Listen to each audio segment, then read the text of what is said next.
ஐயா அவர்கள் கரூர் மாவட்டத்தில் எவ்வளோ ஜோதிடர்கள் இருந்தாலும் இவர் மனசில் பசுபதீஸ்வரர் உள்ளார புகுந்து மாதாந்திர கருத்தரங்க எல்லா மாவட்டத்திலையும் நடக்குது, உங்கள் மாவட்டத்தில் ஏன் நடக்கலை அப்படின்னு சொல்லி அவர் கனவுல போய் சொல்லி அவர் இதை ஆரம்பிச்சிருக்கிறார். ஆரம்பித்த வேகத்தில் ஒரு பெரிய மாநாடை வேறு நடத்தி முடிச்சிட்டார். செம மாநாடு. எவ்வளோ பேர் கூப்பிட்டாங்களோ அவ்வளோ பேர் வந்தாங்க. அருமையான ஒரு இது, எந்த ஒரு அசம்பாவிதமும் இல்லை. சாயங்காலம் கதவை நான் தான் சாத்திட்டு சாவியை அவர் கையில் கொடுத்து அனுப்புகிற அளவுக்கு கூட இருந்து ஹெல்ப் பண்ணோம் நம்ம. ஏன்னா ஒரு ஜோதிட கலை வளர்னா ஒருத்தரால் வந்து முடியாது. இது மாதிரிலாம் கருத்தரங்கம் பண்ணுறதுனா 10 பேர் சேர்ந்தால் தான் நமக்கு வந்து ஒரு ஓசை வரும். அது மாதிரியே அவருக்கு நம்ம பக்கத்துலேயே எப்போயுமே இருப்போம் அப்படிங்கிறது இந்த இடத்துல உறுதி சொல்கிறேன். இப்போ இன்றைக்கி சிறப்பாக காலையில் நடந்துகிட்ருக்குது. இப்போ நம்ம ஜாதகம் சொல்கிறதெல்லாம் கொஞ்சம் என்ன ஜாதகம்னா எல்லாமே அதே சொல்கிறத நானும் சொல்ல போகிறேன், புதுசாக எதுவும் சொல்ல போகிறதில்ல. இப்போ ஃபஸ்ட்டு வந்து ஒரு 10 பாயிண்ட் சொல்லிடுறேன், அப்புறமேல ஜாதகம் சொல்லலாம். இப்போ ஒருத்தர் மேச லக்கணம், ஒரு பெண்ணுக்கு 2ஆம் இடத்துல சுக்கிரன், சந்திரசாரம் வாங்கி சந்திரன் 4ல். உங்கள் பிள்ளைய முட்டைக்கண்ணின்னு கூப்பிடுவாங்களான்னு. என்னங்க இப்படி சொல்கிறீங்க, எங்கள் பிள்ளைய முட்டைக்கண்ணின்னு தான் எல்லோரும் கூப்பிடுவாங்க அப்படின்னு சொல்கிறேன். அப்படி போகிறோம் வரவங்களாம் ஆளுக்கு ஒரு கிள்ளு கிள்ளிட்டு போகிறாங்களா அப்படின்னு. அவ்வளோ அழகாக இருக்கும் உங்கள் குழந்தைன்னு. ஆமான்னு சொன்னாங்க. இதுக்கு காரணம் புரியுதா? மேச லக்கணத்துக்கு 2ஆம் இடத்துல சுக்கிரன் ஆட்சி பெற்றிருக்கிறாரு. சாரம் கொடுத்தவர் வந்து சந்திரன், அவர் 4ல் இருக்கிறாரு. இப்போ சந்திரன் 4ல் இருக்கிற மாதிரி எடுத்துக்கக்கூடாது, அவர் 2ல் இருக்கிற மாதிரி எடுத்துக்கணும். சுக்கிரன் ப்ளஸ் சந்திரன். அப்போ குளிர்ச்சியான முகம், அழகிய முகம். அப்போ எல்லோரும் ஆளுக்கு ஒரு கிள்ளு கிள்ளிட்டு போகிறாங்க. அப்போ கண் எப்படி இருக்கும்? முட்டைக்கண்ணா இருக்குமா? முட்டைக்கண்ணின்னு கூப்பிட்றாங்களா? முட்டைக்கண்ணின்னு கூப்பிட்றோனுங்கிறாங்க. அப்படி நம்ம சொல்லி ஜாதகம் ஜெயிக்கணும். சும்மா கதையெல்லாம் பேசிகிட்டு இருந்தோம்னா வேலைக்கு ஆகாது. சரியா? அதுக்கு அடுத்தது மகர லக்கணம் 3ஆம் இடத்துல வந்து புதன் பகவான், சனிசாரம் வாங்கி சனி 6ல் இருந்தது. மூக்கில் வந்து கருப்பாக இருக்குதுன்னு ஒரு வருஷமாக வைத்தியம் பார்த்துட்டு இருக்கிறான்னு கேட்டேன். ஒரு வருஷம் இல்லைங்க, அதுக்கு மேலேயே பார்த்துட்டு இருக்கிறேன்னு. அப்படி இது எப்படி எடுக்கிறது? எந்த புக்கில் இதெல்லாம் வந்து போட்டிருக்காங்க சொல்லுங்கள் பார்க்கலாம். மகர லக்கணம் 3ஆம் இடத்துல வந்து புதன் 6 குறைய 3ல் நிற்கிறாரா. சாரம் கொடுத்தவர் சனி, அவர் 6ல் நிற்கிறாரா. சனியினுடைய நேரம் கருப்பா, மூக்குக்கு கருப்பை வந்து அவர் அனுப்பி விட்டார். இப்போ மூக்கில் வந்து கருப்பாக இருக்குது. போகுமா போகாதா கேள்வி.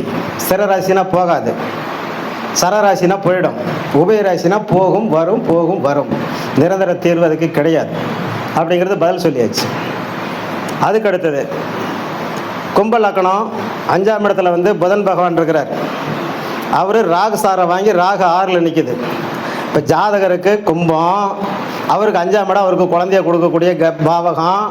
அந்த இடத்துல இருக்கக்கூடியது புதன் அங்கே தான் நிற்கிறாரு.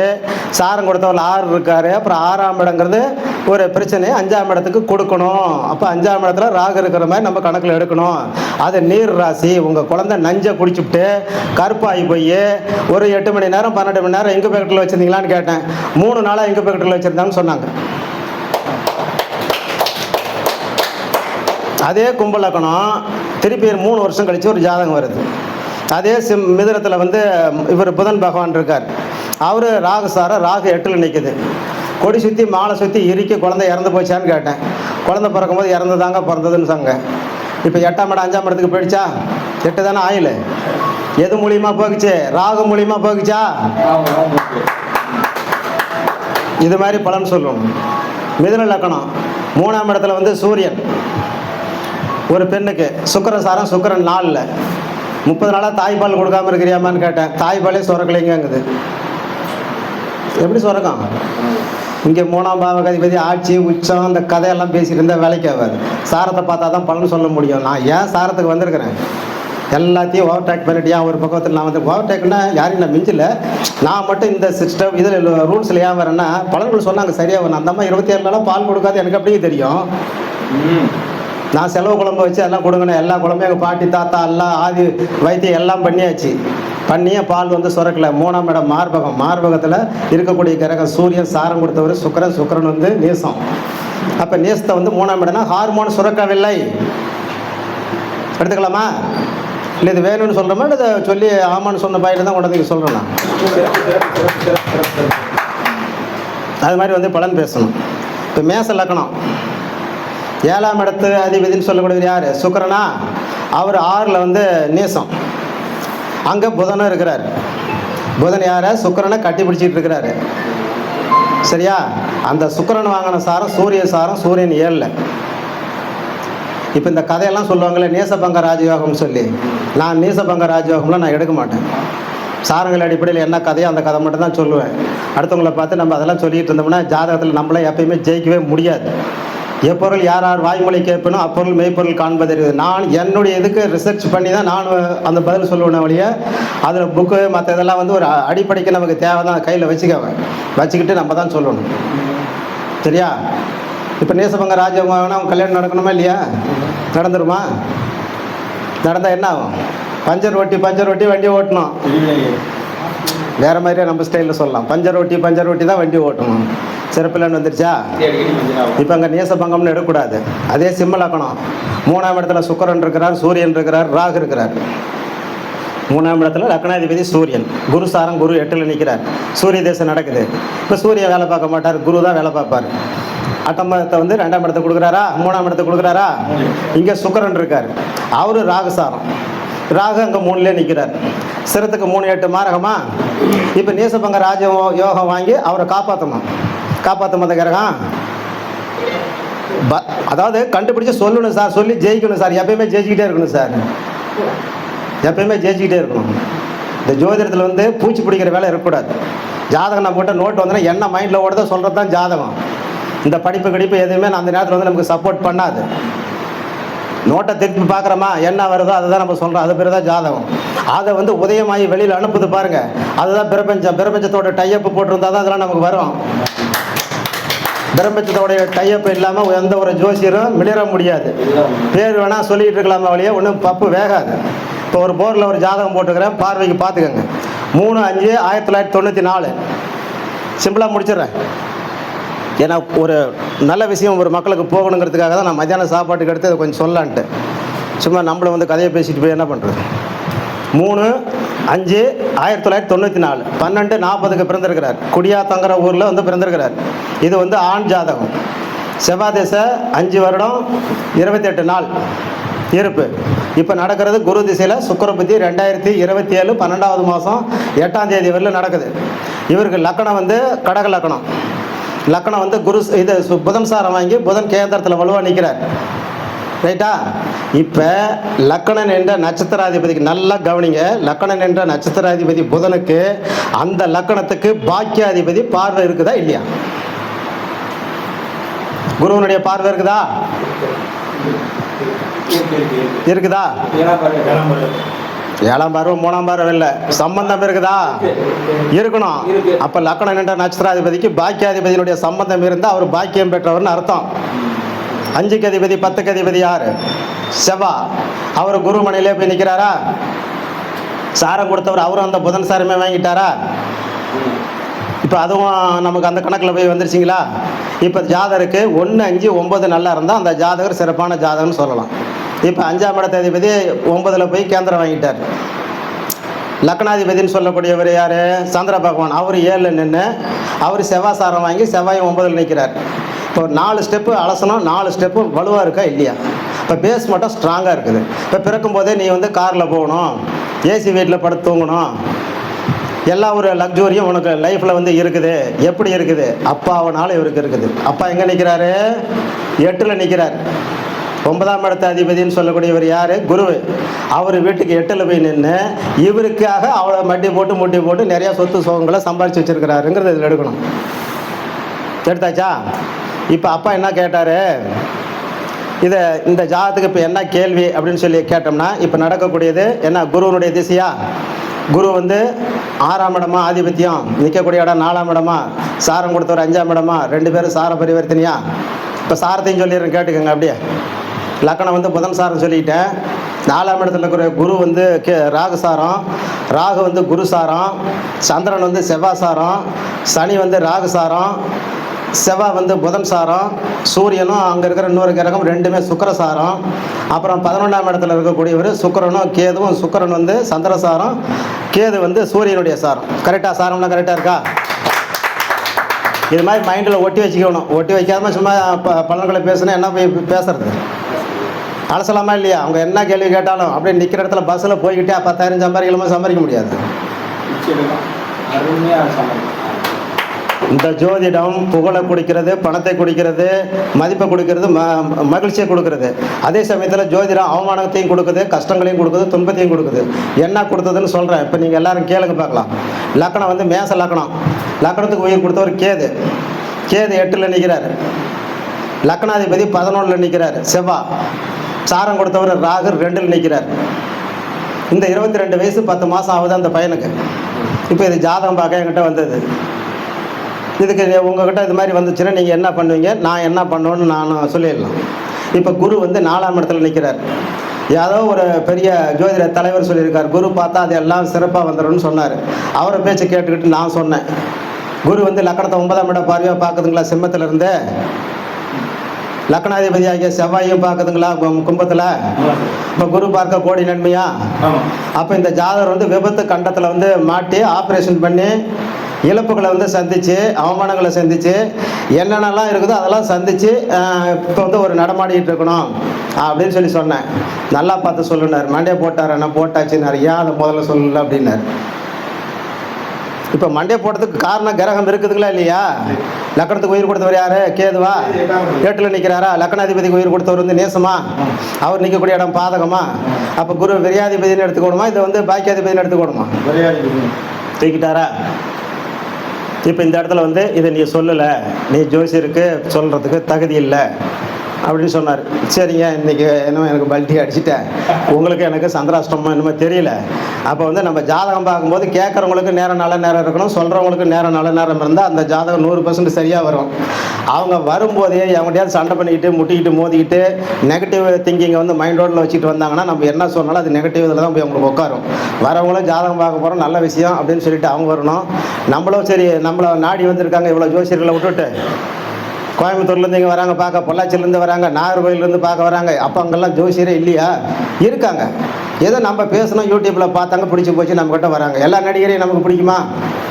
நமக்குன்னு சில நடிகரை பிடிக்கும். எல்லா நடிகையும் பிடிக்குமா? சிலது தான் நமக்கு பிடிக்கும். அந்த வகையில் நம்மக்கிட்ட பார்க்க வராங்க, அங்கேருந்து வராங்க. வரவங்களுக்கு நம்ம தெளிவான பதில்களை சொல்லணும். இப்போ இந்த ஜாதகருக்கு அப்பாவுடைய சொத்து பையனுக்கு ஆகுமா பாருங்கள், யாராவது முடிஞ்சால் சொல்லுங்கள். அப்பாவுடைய வீடு 9ஆம் இடத்துக்கு 4ஆம் இடமா? புதனா? புதன் வந்து இவருக்கு எங்கே நிற்குது? பையனுக்கு 10ல் போய் நிற்குது. சாரம் கொடுத்தவர் சுக்கிரன். சுக்கிரன் வந்து பாதகத்தில் நிற்கிறாரு. கூட கேது நிற்கிறாரா? இந்த ஜாதகருக்கு 4க்கு அதிபதி யார்? சுக்கிரனா? சுக்கிரனோட கேது சேர்ந்த என்ன ஆகும்? சொந்த வீட்டில் இருக்கக்கூடாது. நானும் பட்டுன்னு சொல்லிவிடுவேன் இந்த பதிலில். இதெல்லாம் யோசனைலாம் பண்ண மாட்டேன். நீங்களாம் யோசனை பண்ணிகிட்டு இருங்க, நான் யோசனை பண்ண மாட்டேன். 4ஆம் பாவகாதிபதியை ராகு கட்டிப்பிட்டு இருந்தால் சொந்த வீட்டில் இருக்கக்கூடாது, கேது கட்டிப்பிட்டு இருந்தால் சொந்த வீட்டில் இருக்கக்கூடாது. காரணம் என்ன? அந்த பாவகத்தை தன் வீட்டுக்கு 12க்கு அது இழுத்துட்டு போகும். ஆன்டி கிளாக்கில் பிரயாணங்கள் பண்ணுமா? அது மாதிரி ஜோதிடம் பேசணும். ரைட்டுங்களா? இப்போ 4ஆம் பாவத்தையும் ஆராய்ச்சி பண்ணிக்கிட்டோமா? 4ஆம் பாவகத்தில் வந்து யார்? குரு இருக்கிறாரா? அவர் 6க்கு அதிபதியா? சாரம் கொடுத்தவர் 5ல் நிற்கிறாரா? இப்போ இங்கேயே ராகு சம்பந்தம் வந்துருச்சுங்களா 4ஆம் இடத்துக்கு? அப்போ ராகு கேதுனாவே நமக்கு இப்போ நான் என்ன சொல்லியிருக்கிறேன், முதல்ல 4ஆம் இடத்துல குரு இருந்தால் குரு இருக்கிறதா நினைக்காதீங்க, ராகு இருக்கிறதா நினைங்க. அப்போ தான் பலன் வெளிப்படும். வெளிப்படுதா? நல்லா தட்டுங்க. 2 சாப்பாடு சாப்பிட்டீங்களே, நல்லா பலமாக தட்டுங்க. சும்மா சிங்க மாதிரி வந்து சீரிக்கிட்டு பேசணும். ஜாதகம் பேசினாலும் சரி, எதுவாக இருந்தாலும் சரி. முடியலையே, உடம்பு சரியில்லையே, முக்காடு போட்டு படுத்துக்கணும். அவ்வளோதான். 2ல் 1 தான். என்ன நிபந்தனையில் தொடர்ந்து செல், தோல்வி கிடையாது தம்பி. இப்போ கேட்டாங்க, நீங்கள் வாங்கி கொடுக்குற சொத்தில் 2 பேர் காசு போட்டு வாங்கியிருப்பீங்க. அந்த சொத்தை வந்து குத்தகைக்கு விட்டுட்டு, வாடகை விட்டுட்டு, ரீஸுக்கு விட்டுட்டு, அது என்ன அந்த 3 கதை சொல்லிடலாம். நிலமாக இருந்தால் குத்தகை விடலாம், தொழிலாக இருந்தால் ரீஸ்க் விடலாம், வீடுன்னா வாடகை விடலாம். வாடகை விட்டுட்டு வேறு வீட்டில் போய் குடியிருந்து பொழைச்சிக்கங்க, ஓடி பொழைச்சிக்கங்கயான்னு சொல்லி சொன்னேன். அதுதாங்க 5 மாதமாக என் மனசில் ஓடிட்டு இருக்குது. இந்த இடத்துக்கு வந்த பின்னாடி ஒன்றும் சரியில்லைங்க அப்படின்னு சொல்லி சொன்னார். இதெல்லாம் எடுத்து நம்ம சொல்லி அவங்க வெளியில் போய் ஜெயிக்கணும். அந்த ஜெயிச்ச சந்தோஷம் வான்மண்டலத்துக்கு போய் நல்லதாக இழுத்துட்டு வந்து என் தலைமையில் கொட்டணும். ஓகே, வந்து கொட்டணும். கொட்டுமா கொட்டாதா? இப்போ அவர் வந்து வீட்டை வந்து ரீஸ்க்கு விட சொல்லி, இதை வாடகை கூட சொல்லியாச்சு. வீட்டை விட்டு அவர் வந்து வெளியில் பார்க்க போகிறார். போகும்போது என்ன தெரியுமா ஆலோசனை சொன்னேன்? நீ எந்த வீட்டுக்கு குடி போனாலும் நல்லா கவனமாக கேளுங்க. யாராவது வாடகை வீட்டுக்கு குடி போனீங்கன்னா 108 நாளைக்குள்ளார கல்யாண பத்திரிக்கை வருதா, வளைகாப்பு வருதா, பாஸ் ஆகிட்டான், வெளிநாட்டில் வேலை கிடச்சிருச்சு, கவர்மெண்ட் வேலை கிடச்சிருச்சு, எல்லாம் சுப நிகழ்வுகள் எத்தனை வருதுன்னு அப்படியே எண்ணிக்கிட்டு வாங்க. அசுப நிகழ்வுகள் எத்தனை வருதுன்னு எண்ணிட்டு வாங்க. இதை விட அது அதிகமாக இருந்ததுன்னா ஒவ்வொரு வீடுலேயும் நீங்கள் வீடு மாதிரி நினைக்காதீங்க. அந்த வீடு வந்து புவியீர்ப்பு சக்தி எப்படி நம்ம தர்பணேஸ்வரர் கோயில் இதில் சனீஸ்வரன் கோயிலில் வந்து அந்த சனியினுடைய கதிர்வீச்சுகள் அங்கே இறங்குறதுனால அதை சித்தர்கள் கண்டுபிடிச்சி அந்த இடத்துல வந்து குளத்தை வெட்டி கோயிலை கட்டி வச்சுருக்காங்க. கோயிலுக்குள்ளார மகிமையில் அந்த குளத்துக்கு முன்னாடி போய் நம்ம 17 மணி நேரம் நிற்கணும், அல்லது 17 நாள் நிற்கணும். அப்போ தான் நம்மளுடைய அந்த சனியினுடைய ரெக்டிவேஷனை வந்து நம்ம கேரி பண்ணிட்டு வர முடியும். கோயிலுக்கு சும்மா போய் நிற்க சொன்னால் நம்மளை என்ன பார்க்குற ஒரு மாதிரி நினைப்பாங்கிறதுக்காக வேண்டி தான் அந்த இதில் உருவத்தை வந்து வச்சு நம்மளை வந்து அங்கே சாமியை வந்து கும்பிட வச்சாங்க. அப்போயாவது நிற்கட்டுன்னு சொல்லி. ஏன் கோயிலில் 4 மணி நேரம் 3 மணி நேரம் நிற்க வைக்கிறாங்கன்னா, நிற்கிறது நல்லது. அந்த ஆகரண சக்தியை நம்ம வாங்கணும். சரியா? இப்போ நான் என்ன எங்கேயே வந்துட்டு தடம் பெறன்ட்டு எங்கப்பா வந்தேன்? அதுதான் எது கிடைக்கணுமோ அது கொடுத்துட்டு. சரி, இப்போ நான் அதுக்கு முதல்ல என்ன சொன்னேன்? அந்த 108 நாளைக்குள்ளார பாருங்கள், ப்ளஸ் வருதா மைனஸ் வருதான்னு பாருங்கள். அப்போ ஒரு வீடுனா அந்த வீடை மட்டும் நீங்கள் நினைக்காதீங்க. அந்த வீட்டுக்குள்ளார என்ன எனர்ஜிகள் வாங்கி அது நமக்கு கொடுக்க போகுது, யாரு கூட இருந்தாலும் சரி, அவங்களுக்கு என்ன கொடுக்க போகுதுங்கிறது அதான் நமக்கு அந்த வீடு வந்து நமக்கு தெரிய வச்சிடும். இப்போ ஒரு 6 மாதம் வந்து 108 நாள் பாருங்கள், ப்ளஸ் வந்தோன்னா அந்த வீடு நல்ல நிகழ்வுகளை கொண்டு வந்து கொடுக்குற மாதிரி வான்மண்டலத்தில் இருக்கிறதெல்லாம் இழுத்துட்டு வந்தாங்க கொடுக்கும். அந்த வீட்டில் நீங்கள் வந்து குடியிருங்க. அவங்க துவைத்து விட்டால் கூட 1000 2000 எக்ஸ்ட்ரா வாடகை கொடுத்துட்டு ஒரு 5 வருஷம் 10 வருஷம் வந்து இருங்க. அந்த இடம் வந்து உங்களுக்கு சரியில்லைன்னா கருசிதைவு ஏற்பட்டு போச்சு, ஆக்சிடென்ட் ஆகி போச்சு, இந்த கேஸு வந்து தோல்வி அடைஞ்சு போச்சு, வெளிநாட்டுக்கு போனால் அதுவும் சரியில்லை, இப்படியே வந்து நெகட்டிவ் தாட்ஸ்லாம் வந்ததுன்னா அந்த இடம் வீடு அந்த நெகட்டிவ் ஆகர்ஷண சக்தி இழுத்து கொண்டாந்து அந்த வீட்டில் கொடுக்குது. விட்டு ஓடு, படப்படன்னு ஓடு, காசை அட்வான்ஸ் கொடுக்கலாம் கூட பரவாயில்ல, நீ ஓடி போயிட்டீங்கன்னா உனக்கு நீ பொழைச்சிக்கவ. அதோட மட்டும் விட்டுடாத. அந்த வீட்டுக்காரங்கிட்ட சொல்லு, இந்த வீட்டில் நெகட்டிவ் எனர்ஜி இருக்குதுயா, இதுக்கு ஏதாவது ஒரு மந்திர தந்திரங்கள் பண்ணி சரி பண்ணி அடுத்தவங்களுக்கு கொடு அப்படிங்கிறத நம்ம சொல்லணும். சரியா? இன்றைக்கி ஒரு கதை விட்றேன். நானும் எல்லோரும் டுப்பாக்கூர் விடுற மாதிரி நானும் ஒன்று விட்றேன். ஆனால் மக்கள் எல்லோரும் ஏற்றுக்காரங்களே இல்லைன்னு பார்க்கலாமா? ஒரு மனிதனுக்கு ஆயுள் பாகம் வேணும்னா ஃபஸ்ட்டு சுந்தரான்னு பேர் வைக்கணும். 20 வருஷம் கழித்து சுந்தரமூர்த்தின்னு பேர் வச்சுக்கணும். 40 வருஷம் கழித்து சுந்தரமூர்த்தி நாயனார்னு பேர் வச்சுக்கணும். 70 வயசுக்கு மேலே வந்து சுவாமி சுந்தரமூர்த்தி நாயனார்னு சொல்லி பேர் வச்சுக்கணும். இப்போ பேர் வளர்ந்துக்கிட்டே போகுதா? அப்போ ஆயுள் வளர்ந்துறமா வளர்ந்துடாதா? இது மாதிரி தானே நிறைய பேர் கதை விட்டுக்கிட்டு இருக்கிறாங்க. ஹலோ, எல்லாரும் விடுற கதையை இப்போ நானும் விடுறேன், எடுத்துக்கங்க இதை. ஆயுள் கூறுமா கூடாதா? பேர் தான் வளர்த்துக்கிட்டே போயிடுச்சு. இல்லை, ஒருத்தன் வந்தான், கம்ளர் ஒருத்தன் வந்தான், தாடி விட்டுக்கிட்டு வந்தான். நான் சொன்னேன், ஏயா தாடி விட்டுருக்குற? சோகத்துக்கு தான் தாடி விடணும், இந்தியா மகிழ்ச்சியான நாடு, இது மாதிரி சோகத்தை ஏயா தாடியை வச்சுக்கிட்டு நீ சோகத்தை வெளிப்படுத்துறேன்னு சொன்னேன். இல்லைங்க, 2ஆம் பாவம் ஆக்டிவேட் ஆகணும், அதுக்காக நான் தாடி விட்டுருக்குறேன்னு சொன்னேன். அப்படி 2ஆம் பாவம் எப்படியா ஆக்டிவேட் ஆகுன்னு? தாடி விட்டோம்னா பிச்சுக்குங்க, நீங்கள் விட்டு பாருங்க, 15 நாள் கழிச்சு பிச்சுக்க, சொரிய காசு வருங்க அப்படின்னு சொல்லி சொன்னேன். அப்படி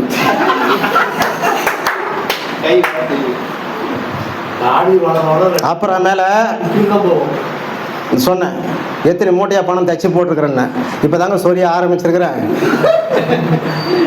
எத்தனை மூட்டை வருதுன்னு பார்த்துட்டு சொல்கிறேன். சொன்னீங்கன்னா சீக்கிரமாக நானும் தாடி விட்டுக்கிறேன். உலகம் எப்படி போனால் எனக்கு என்ன? எனக்கு வந்து தாடியை விட்டுட்டு குறுக்கு பேசக்கூடாது யாரும். ரைட், நானும் விட்டு நானும் சொரிஞ்சு பார்க்குறேன்டா அப்படின்னு சொல்லி சொன்னேன். நான் என்ன சொல்லனா, எப்பொருள் யார் யார் வாய்மொழி கேட்பினும் அப்பொருள் மெய்ப்பொருள் காண்பது அறிவது. விட்டத்தின் மேலே ஏறி கொட்டி கர்மா அடித்தாலும் சிவன் இட்டத்தான் கிடைக்கும். கேழ்வர்களை நெய் வடிதுன்னா கேப்பா இருக்க மதியம் எங்கேயா போச்சு? நம்ம தானே பார்க்கணும், எல்லாத்தையுமே ஊடுருவி பார்க்கணும். அவங்க பொருத்தம் இல்லைன்னா நம்மளை பொருத்தம் இல்லைன்னு சொல்லிட்டுமா? அவங்க இருக்கிறா நம்மளும் இருக்குதுன்னு சொல்லிட்டுமா? நம்ம ஆராய்ச்சி பண்ண வேண்டாமா? அப்புறம் எதுக்கு இந்த படிப்பை நம்ம படித்தோம்? எதுக்கு பிரபஞ்சம் நமக்கு சக்தியை கொடுத்துருக்குது? பிரபஞ்சத்தினுடைய டையப்பு இல்லாமல் ஜோதிடம் முழுமையாக பிரகாசிக்க முடியாது. எதை பேசினாலும் நம்ம தெளிவாக புரிகிற மாதிரி பேசணும். புரியாத சப்ஜெக்ட்லாம் போட்டுட்டு குழப்பக்கூடாது. ஒருத்தர் கேட்டார், எனக்கு வந்து என்ன கர்மா வேணும், டிஎன்ஏ வேணார். அதுக்கு ஒருத்தர் படிச்சிருக்காரு, நம்பரை கொடுத்து அவரை போய் கான்டாக்ட் பண்ணிக்கணும்னு சொல்லிட்டேன். அப்புறம் பாதகன் போதகன்னாரு, அவரை நான் வந்து பெட்டியில் போட்டு வச்சிருக்கிறேன் அப்படின்னு. அப்புறம் ஒருத்தர் கேட்டார், முடக்கு ராசி அடக்கு ராசினார், அது இன்னொரு பெட்டியில் போட்டு அது மேலே அடிக்க வச்சுட்டேன்னு. அப்புறம் இன்னொருத்தர் கேட்டார், ஆமாம் சாமி இதெல்லாம் வந்து சத்தியமானது, திதி யோகம் கர்ணன்னு கேட்டார். அதெல்லாம் கர்ணத்தையும் தூக்கி திதியெல்லாம் ஒரு டப்பாவில் போட்டு அதையும் போட்டு வச்சாச்சுன்னு. 6 ஸ்டெப்பு தெளிவான பதிலாக இருக்கணும், சுபமான பதிலாக இருக்கணும். அவங்க வீட்டில் நடந்து கண்ணில் நேரில் பார்த்த மாதிரி சொல்லணும். அதை தான் ஜோதிடம். ஜோதிடத்தையும் நம்ம நம்பிக்கையை ஏற்படுத்தணும். அவங்க பார்க்குறவங்களுக்கு இந்த தம்பி நேரில் பார்க்குற மாதிரியே வந்து சொல்லியிருக்கிறாரு அப்படிங்கும்போது அவங்க மைண்டில் இருக்கும்போது தான் இந்த ஜோதிட கலை வந்து வலுப்பெறும், அந்த கலை வந்து வளர்ச்சி அடையும். அதை நம்ம தெரிஞ்சுக்கிட்டு நம்மளோட பத்தாதுங்கிறதுக்காக தான் இந்த மீட்டிங்க்கெலாம் போகிறேன். இன்றைக்கி என்னுடைய வருமானம் எவ்வளோ வருமானம், அவ்வளோ வருமானத்தில் இருந்துட்டு இன்றைக்கி வந்திருக்கிறேன். இப்போ தம்பிகிட்ட காட்ட போகிறேன். அதில் பாரு எத்தனை கால் வந்திருக்குன்னு பாருங்கள். 19 கால் வந்திருக்கு. ஒரு காலுக்கு 1000 ரூபானா எவ்வளோ ஆச்சு? 19,000 லாஸ் எனக்கு. அதுக்கு சொல்லுங்க, அது எப்படி வரும்னு. ராகு பகவான் காலையிலேருந்து 20 பேரை எவனையாவது சட்டர் ட்ரெஸ்ஸை போட்டுவிட்டு பாக்கெட்டில் பணத்தை வச்சு எங்கிட்ட அனுப்பி விட்ருவார். அதெல்லாம் ஒன்றும் பிரச்சனையே இல்லை. அவர் வந்து அவருடைய வேலையை கிரகம் அதனுடைய வேலைகளை செய்யுது. காலையிலான ஒரு 5-6 பேரை காசை கொடுத்து அனுப்பிவிட்டு சுந்தரராஜனை போய் பாருன்னு சொல்லிட்டு வந்து அனுப்பி விட்ருவாங்க. அது வந்துடும். இருந்தாலும் ஏன் சொல்கிறேன்னா, இந்த கருத்துக்கள் எல்லாம் உங்களை போய் ரீச் ஆகட்டும். தெளிவாக சொல்லுங்கள், குழப்பப்படாதீங்க. கண்டதெல்லாம் வந்து வச்சுக்கிட்டு இருந்தோம்னா நம்ம ஜோதிடம் சொல்ல முடியாது. இப்போ நீஸ்பங்க ராஜயோகம், பரிவர்த்தனை, வர்க்கோர்த்தமம், இது மாதிரி சம்பவங்களெல்லாம் வந்து எதையுமே வந்து கையாள வேண்டாம்னு சொல்லலை. நான் கையாளுறதில்ல. நீங்கள் கையாண்டு உங்களுக்கு ஈஸியாக இருந்தால் கையாண்டு ஜெயிச்சு பாருங்கள். நான் வேணான்னு சொல்ல அதுக்கு வாழ்த்துக்கள் நான் சொல்கிறேன். இந்த அரியதொரு வாய்ப்பை கொடுத்த தம்பி ஆணையர் பாலகிருஷ்ணன் ஐயாவுக்கு மீண்டும் ஒரு நன்றியை சொல்லி உங்கள் அனைவருக்கும் நன்றியை சொல்லி விடைபெறுகிறேன். நன்றி, வணக்கம்.